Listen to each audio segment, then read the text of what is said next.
Tapi pahitnya adalah kenyataan bahwa mayoritas orang Indonesia bodoh, low IQ. Ini bukan opini, ini bukan apa menurut saya. Kamu Google aja average IQ orang Indonesia. Googlein aja. Angka yang muncul 78, kalau nggak salah 48. Angka terendah di seluruh Asia Tenggara. Angka paling rendah. Nah, kenapa bisa seperti begitu? Serius, ini real question. Bukan karena orang Indonesia malas, tapi harus melihat dari sisi yang lain. Harus dikontras sekarang. Kontras dengan apa? Kamu sekarang coba Google. Kan udah Google. Average IQ orang Indonesia 78. Sekarang Google daftar orang terkaya di Indonesia. Nanti keluar di Wikipedia. Nanti keluar daftar orang terkaya di Indonesia di Wikipedia. Kamu cek kategorinya apa saja. Mereka kaya dari sumber mana? Ada yang kaya dari natural resources. Ada yang kaya dari minyak, dari kelapa sawit. Ada yang kaya dari macam-macam. Hampir semua, gak semua, tapi lebih dari 50% kaya dari sumber alam. Betul gak? Right? Kaya dari sumber alam. Yang artinya, apa itu modalnya? Ambil barang dari sumber alam. Ya tinggal ambil. Ambil besi dari tanah. Ambil emas dari Freeport dari tanah. Ambil ikan dari laut. Ambil batu bara dari tanah. Gak ada inovasinya. You lihat ke daftar ke orang kaya di Amerika, semua inovasi sesuatu teknologi. Elon Musk, si SpaceX, Tesla, si Steve Jobs, iPhone. Semua ini teknologi, sesuatu hal yang you harus mikir, harus desain, harus ada proses yang kompleks, and then yes, you jadi kaya. Di Indonesia gak perlu kompleks, tinggal ambil dari tanah jual. Tapi hasil penjualannya masuk ke tangan hanya beberapa orang minoritas. Bukan mayoritas, bukan ke masyarakat. Nah, gimana caranya bisa meneruskan itu? Pastikan orang Indonesia bodoh, betul gak? Contoh, bukan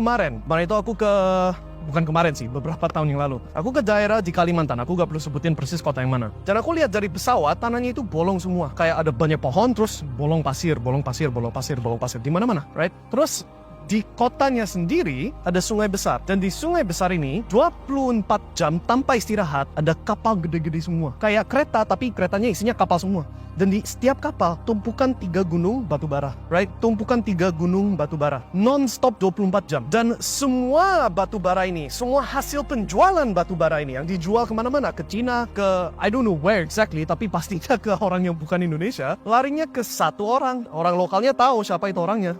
Rumahnya gede, kontrol semuanya, right? One person. How do they do that? Ya pastikan masyarakat bodoh. Sehingga gak pernah mikirin bahwa kekayaan dari tanah dan sumber alam Indonesia boleh diambil cuma beberapa orang saja. Kamu lihat ke negara seperti Qatar, lihat ke negara seperti Saudi Arabia, kekayaan minyak dari negara tersebut dibagi, ya seberapa adil subjektif.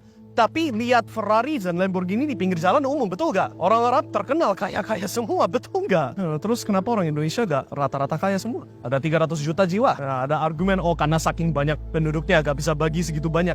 Tapi I tell you what, setidaknya pilihannya bukan cuma UMR, susah dapat tahu tempe setiap bulan. Harusnya lebih dari itu kan? Betul gak? Dan kalau kamu terima keadaan ini, gak berubah apapun, terima bahwa kamu harus struggling, harus susah-susah hanya untuk dapat hal receh.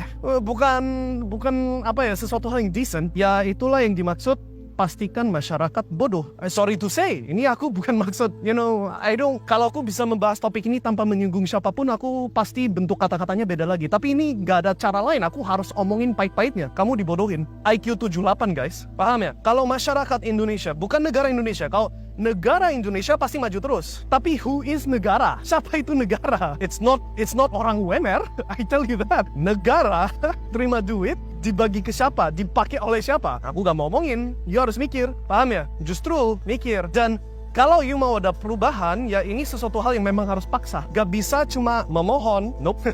Memohon tidak cukup. Aku gak bisa omongin persis apa yang harus dilakukan karena ya itu nanti jadi problem buat saya. Tapi kamu harus sadar kalau kamu itu masyarakat Indonesia yang sekarang ini gak terima banyak. Mau hak kamu jadi beneran milik kamu. Kadang-kadang memang harus maksa.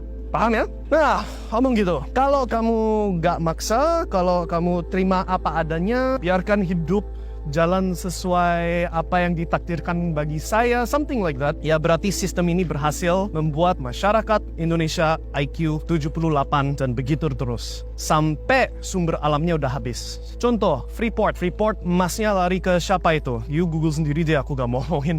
Ketika emasnya udah hampir habis, oke, Indonesia silakan terima balik Freeport. Ketika batu baranya sudah habis, silakan bangun next Singapore-nya Kalimantan. Ketika ikannya udah, ya mungkin ikan masih terus-terusan deh. But you get the point. Ya, kalau kamu terima apa adanya, ya hidup kamu ya begitu aja. Apa yang harusnya jadi hak kamu, di negara yang salah satu yang paling kaya secara sumber alam. Paling banyak minyak, paling banyak batu bara, salah satu paling banyak seafood, makanan air laut, paling banyak kelapa sawit seluruh dunia. That's a lot of money. Where's your share? Oke, pikirkan, and kalau mau ada perubahan harus ada take action. Kalau enggak ya udah, life goes on. IQ 78.